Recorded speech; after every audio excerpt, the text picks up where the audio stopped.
Kristalliteraapia on üks loodusteraapia vorm, kus kasutatakse kristallide, mineraalide, poolvääriskivide energiat selleks, et keha energia välja muuta. Mina ise soovitan kristalliteraapiat kasutada näiteks koostöös tavameditsiiniga, et mõlemad toetavad üksteist, et väga hea on erinevatest haigustest, operatsioonidest taastumisel. Üldse, kui on väga palju selliseid ebameeldivaid tundeid, millest tahaks vabaneda, kui on suhteprobleemid, kui on mingisugused, näiteks väsimus või ükskõik milline muu füüsiline häda. Või isegi sellisel puhul, et kui ei ole veel avastatud mingit füüsilist häda, aga inimene ise tunneb, et midagi on valesti. Et siis on hästi hea ennetavalt see kristalliteraapiaga nagu ära parandada. Põhimõtteliselt kristalliteraapia näeb siis välja niimoodi, et ma kõigepealt tuvastan inimesel energiablokeeringud kehas ja siis panen nendesse blokeeringutesse, puhastan nad ära eelnevalt ja siis panen nendes blokeeringu kohtadesse veel kristallid selle keha nii-öelda energia taastamiseks. Ja siis nad on seal mingi aeg, tavaliselt mingi 20–40 minutit ja siis pärast korjatakse need kivid ära, et see kivide mõju on siis,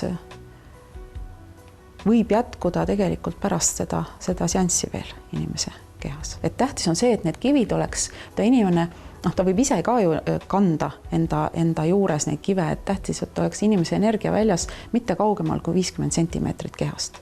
Et siis ta mõjub, sest ta siis mõjutab meie seda energiakeha. Kristalliteraapia käigus, aga ka hiljem võib patsient tajuda erinevaid emotsioone, mis kõik on normaalsed ja mida peljata ei tasu.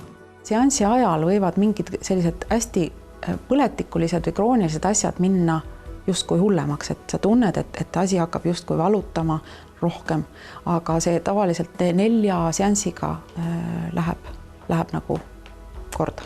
Kuna kive on väga palju, siis see, missuguseid teraapia käigus kasutatakse, selgub koha peal, lähtudes hetkeolukorrast ja patsiendist enesest.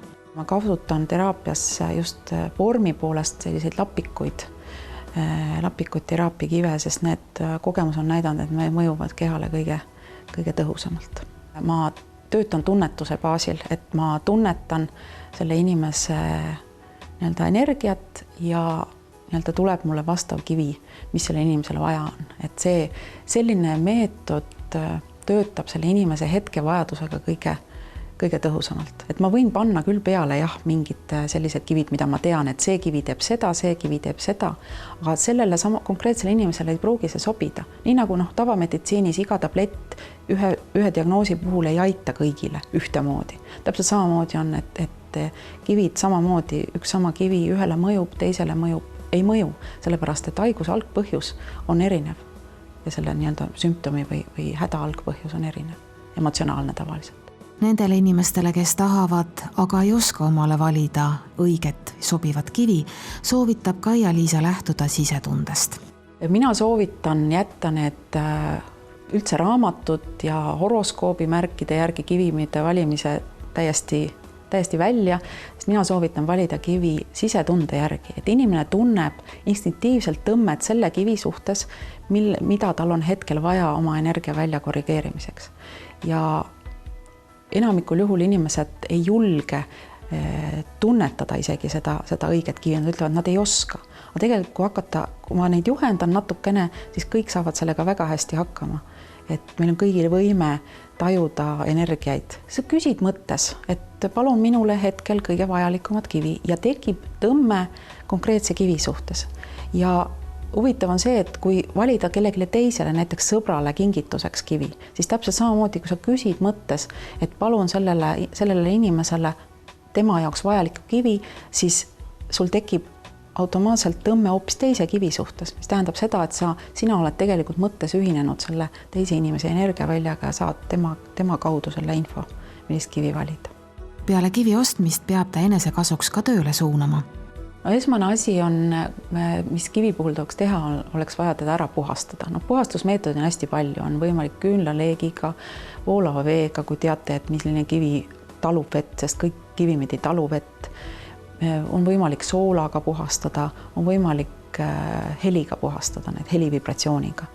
Et mina kasutangi selleks tingshasid, need on sellised Tiibeti kellad, mis tekitavad sellist suure vibratsiooniga heli ja sellega saab nii-öelda kivid sellest infost puhastada, sest ma ütlesin, et kividel on see omadus, et nad võtavad keskkonnast informatsiooni enda sisse, hoiavad seda ja see informatsioon on tavaliselt meie mõtete, tunnete näol. Mitte ainult meie mõtete, vaid ka kõikide inimeste mõtete, kui nad meile piisavalt lähedal on.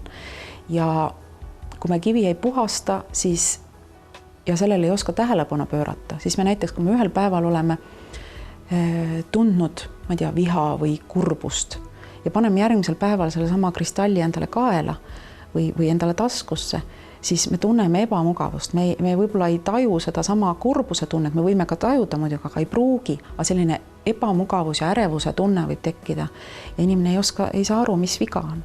Et lahendus on siis see, et iga päev tegelikult tuleks kivid hommikul ära puhastada, kui me neid iga päev kanname.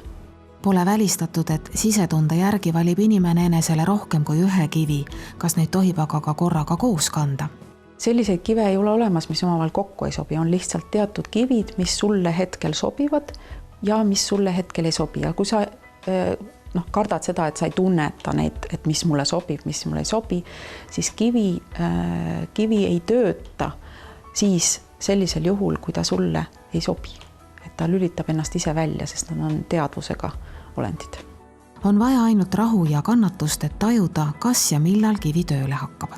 Kes vähegi selline tundlikum on, kui võtta kivi kätte, siis kui on õige kivi, siis ta hakkab käes surisema, et siis ta juba toimetab. Mõni kivi jääb täiesti jääkülmaks, peos tõesti väga jääkülmaks, 5 minutit võid hoida ikka jääkülm, et siis ta ei sobi sinule. Et selle järgi saab ka tunde järgi. Üks on see, et sa nagu intuitsiooni järgi valid, teine on see, et kätte tunnetuse abil, et meil kõigil on kätes tegelikult kättega võime tajuda ju energiaid. Enamik ei tule sul selle peale, aga kui natukene harjutada ja proovida, siis samamoodi kõik saavad sellega hakkama. Masenduse, stressi, hirmude ja depressiooni kõrvaldamiseks on kivid suurepärased abimehed.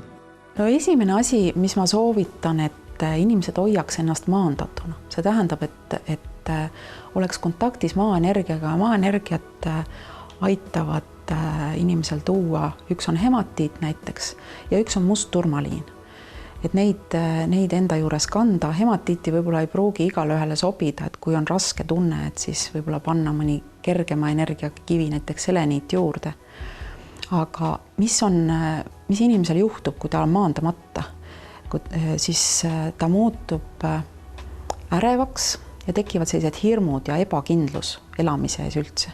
Ja see on väga palju, või mitte väga palju, vaid enamikel juhtudel stressi põhjuseks on sellised ebakindlus. Sest kui inimene teab, mis ta teeb, miks ta siin maailmas on, siis tal ei ole ühtegi probleemi nagu väliste asjadega. Kivide mõju ulatub vaid teatud kauguseni. No võib taskus kanda, võib panna öökapi peale. Peaasi, et kehaenergia väljas ees oleks, ehk siis mitte kaugemal kui 50 sentimeetrit. Ja mina paneks nad õhtuti endale peale, tunde järgi. Nii selline, mis kivi ma täna tahan endale panna, kuhu ma tunnen, et ma peaksin ta panema.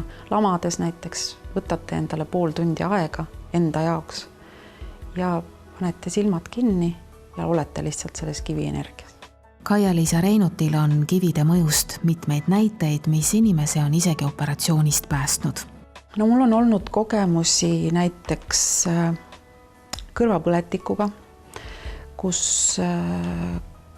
selline kivi nagu akvamariin aitas inimesel kõrvapõletikust lahti saada, kusjuures inimesel oli